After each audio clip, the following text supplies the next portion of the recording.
धन्यवाद आदरणीय अध्यक्ष महोदय, आपने मुझे इस बिल पे बोलने का मौका दिया और इस मौके पे चौका कैसे होगा तो मुझे किसी और के बाद बोलने का मौका दिया, तो जिन्होंने इतनी मुबारक बातें दी तो उनको भी 2-4 मुबारकें हम भी दे दें। उस मुबारक पे एक मैं बात कहना चाहती हूँ, बहुत सारे लॉ उसकी अभ्यास विशारद यहाँ पे बैठे हुए हैं जो अपनी महिलाओं के लिए सब तंग आ गए हैं पहली शादी में, ये मैंने देखा। लेकिन जब वो मुबारक बात दे रहे हैं, मुझे एक बात का इल्म हो रहा है कि समझो ये मुबारक बात हम सबको दे रहे हैं। यहाँ पे बैठे चचा हैं जो चिल्ला रहे थे, यहाँ पे बैठे हम सब हैं, मैं भी एक बेटी की माँ हूँ। कल जाके गलती से आपके परिवार में, एक खुशहाल परिवार में, उस बेटी को व्हाट्सएप पे तलाक तलाक तलाक बोल दिया आपकी बहू बेटी को, तो आपको मुबारकबाद देंगे या आपके लिए हम दुख पैदा करेंगे? इसका मुबारकबाद का अर्थ क्या होता है? महिलाओं के सशक्तिकरण के लिए जब हम बात करते हैं, मुझे मेरी बचपन की कहानी याद है। मैं खुद मराठी माध्यम में पढ़ी हूँ अध्यक्ष महोदय, तो अंग्रेजी हम एक 10वीं-12वीं साल के होने के बाद सीखते हैं। तभी ही और शी का मतलब थोड़ा बहुत सीखते सीखते आगे पढ़ रहे थे। मैंने एक बार अपने पिताजी को आके पूछा कि बाबा ही और she, how is it place? अभी छोटी थी, कोई भी हम सवाल पूछ लेते हैं, वो कहते हैं ही पुरुष होता है और शी महिला होती है।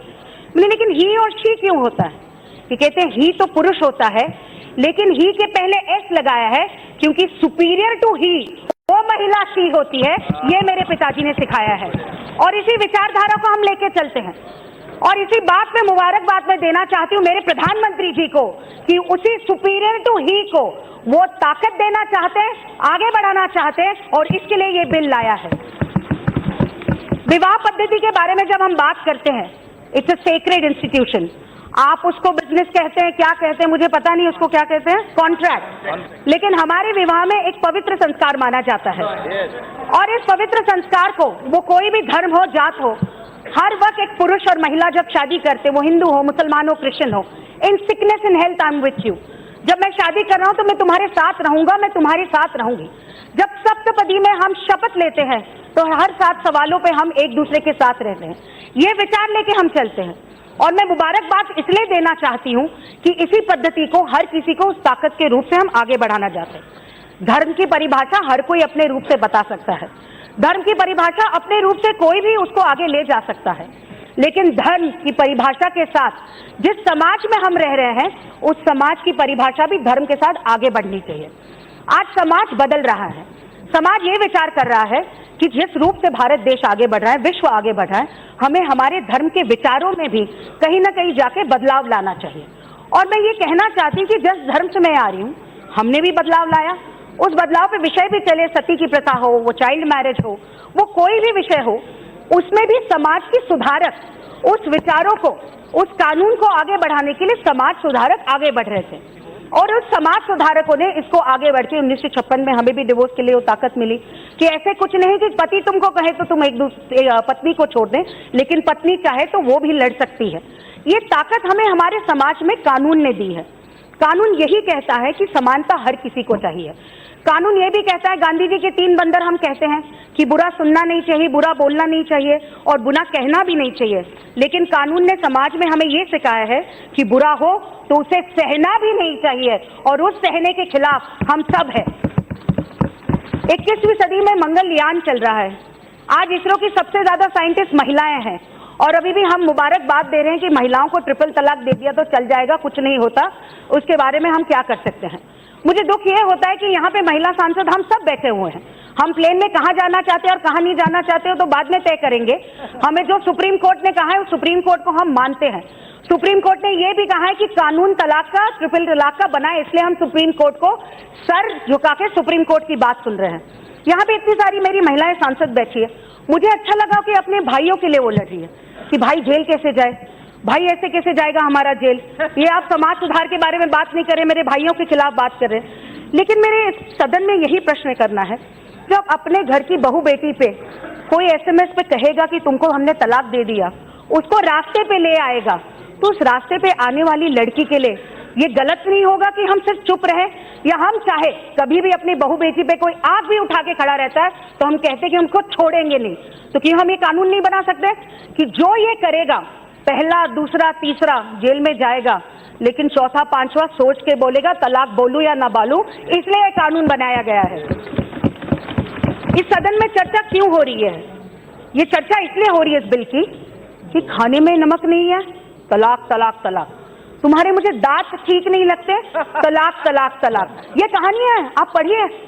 तुम्हारी मुझे शक्ल पसंद नहीं, तलाक तलाक तलाक, मुझे 5 और औरतों की शक्ल पसंद है, जैसे एक ही शादी एक बार जन्मों का रिश्ता नहीं होता, ऐसे कहा जा रहा है यहाँ पे, तो 5 औरतों की शक्ल मुझे पसंद है तो तलाक तलाक तलाक। ये तलाक है या मजाक है? महिलाओं की जिंदगी के साथ खेलना और उस प्रताड़ना पे हम सब ने उस पर मजाक करना, ये तो मुझे नहीं लगता ठीक है। और इसी कानून को लेके हम आगे बढ़ना चाहते हैं। Reform is all about society. हम यहाँ पे बैठे हुए सोशल रिफॉर्मर्स भी है।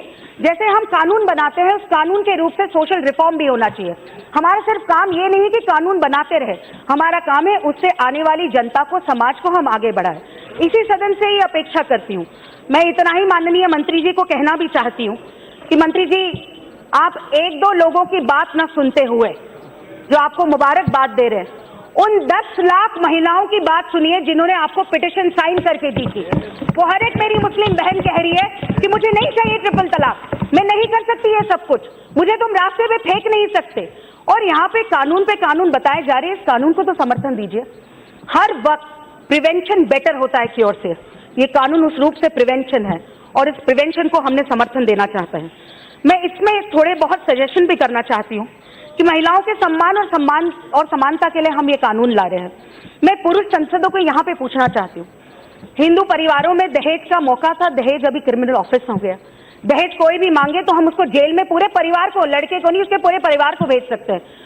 तो किसी मुस्लिम पिता को ये लगेगा कि उसकी बेटी को बोला जाए कि तुमको हम दहेज तो लेंगे लेकिन तुम्हारे साथ शादी नहीं रखेंगे? तो इस रूप से यहाँ पे बैठे हुए सारे पिता ये सोचते नहीं, ये प्रताड़ना अपनी बेटी बहू के आप देख नहीं सकते? ये विषय पॉलिटिक्स से ऊपर है, ये एक इमोशनल समाज के रिफॉर्म का विषय है और इस विषय को देखना बहुत जरूरी है। मैं इसमें सजेशन में लेना चाहती हूँ कि आदरणीय मंत्री जी की एक्ट में जो पेंडिंग केसेस बहुत सारी पहले पड़ी हुई है, आप इसको एक्ट में लेंगे तो इसका बहुत बड़ा फायदा होगा। जिस सुपीरियर ही के बारे में हम बात करें, उस धर्म, उस सुधार, उसके लिए जहां हम खड़े हैं, उसी महिलाओं के लिए हम आगे बढ़ना चाहते हैं। आदरणीय प्रधानमंत्री मोदी जी ने जब करोड़ों उज्ज्वला योजना से गैस सिलेंडर दिए, महिलाओं की सुरक्षा और सम्मान के लिए शौचालय दिया, तब ये सोच के दिया था कि ये मेरी मुस्लिम बहनें, मेरी हिंदू बहनें, मेरी ये बहनें, मेरी वो बहनें? नहीं, महिलाओं को कभी भी आप जाति और धर्म में बांट नहीं सकते। महिला का सम्मान, धर्म वो और उसका परिवार होता है, और आप ट्रिपल तलाक देके उसको उस परिवार से दूर करोगे तो आप सबसे बड़ा गुनाह और पाप कर रहे हो। मैं अंत में इतना ही कहना चाहती हूँ कि जिस प्रकार से ये कहा जाता है कि ये अनपढ़ जगहों पे होता है, ट्रिपल तलाक गांव में कहीं जाते तो वहां पे होता, तो नहीं होता है। आपने और जयपुर की आफरीन की कहानी सुनी होगी, MBA की हुई बेटी की। ऐसे बहुत सारी कहानियां हैं। पढ़ी लिखी लड़की, पति ने छोड़ दिया और ट्रिपल तलाक दे दिया। मैं यही कहना चाहती हूँ कि सुप्रीम कोर्ट ने हमें जो अवसर दिया है, ये सौभाग्य है हमारा कि इस अवसर को हम आगे ले जा रहे हैं। जिस प्रकार से प्रधानमंत्री नरेंद्र मोदी जी ने इस चुनाव के बाद इस सरकार को विमेन लेड डेवलपमेंट सरकार बनाया है कि महिला आगे बढ़ेगी तो ही देश आगे बढ़ेगा, इसलिए समानता का कानून बहुत जरूरी है। अंत में इतना ही कहूंगी मैं, अध्यक्ष जी, एक खौफ था सफर में उनसे कहीं कोई बात न चुप जाए ऐसी, एक खौफ था सफर में उनसे कहीं कोई बात न चुप जाए ऐसी, जो साथ छोड़ दे हमसफर मेरा कहकर तलाक बिद्दत के वो 3 बोल, जो साथ छोड़ दे हमसफर मेरा कहकर तलाक बिद्दत के वो 3 बोल। तू क्या देगा तलाक कायर, आज इंसाफ हुआ खुदा की इबादत पर। ये बिल आ जाए उस पे वो महिला कह रही है कि तू क्या देगा तलाक कायर, आज इंसाफ हुआ खुदा की इबादत पर। सदियों की खाक में से एक चिराग सुलगाया है, आज पहली बार मुझसे मिलवाया है, ऐसी वो मुस्लिम बहन बोल रही है। शाहबानों की तकलीफ की खाक से शायरा बानो ने एक चिराग सुलगाया है और उस चिराग के साथ हर एक मुस्लिम महिला के साथ खड़े रह के आदरणीय प्रधानमंत्री ने उससे मिलवाया है। और मैं आदरणीय मंत्री जी रविशंकर प्रसाद जी को धन्यवाद देना चाहती हूँ कि ये बिल सिर्फ महिला सशक्तिकरण का नहीं है, पूरे विश्व को हमारी ताकत दिखाने का है कि हम सबका साथ, सबका विश्वास और सबको साथ में लेके, महिलाओं को सम्मान देके, महिलाओं को आगे बढ़ा के, नारी तू नारायणी की सिर्फ विचारधारा नहीं है तो हम करके दिखाते हैं, ये करके हम बिल को आगे बढ़ाएं और उसका मैं समर्थन देना चाहती हूं। बहुत बहुत धन्यवाद।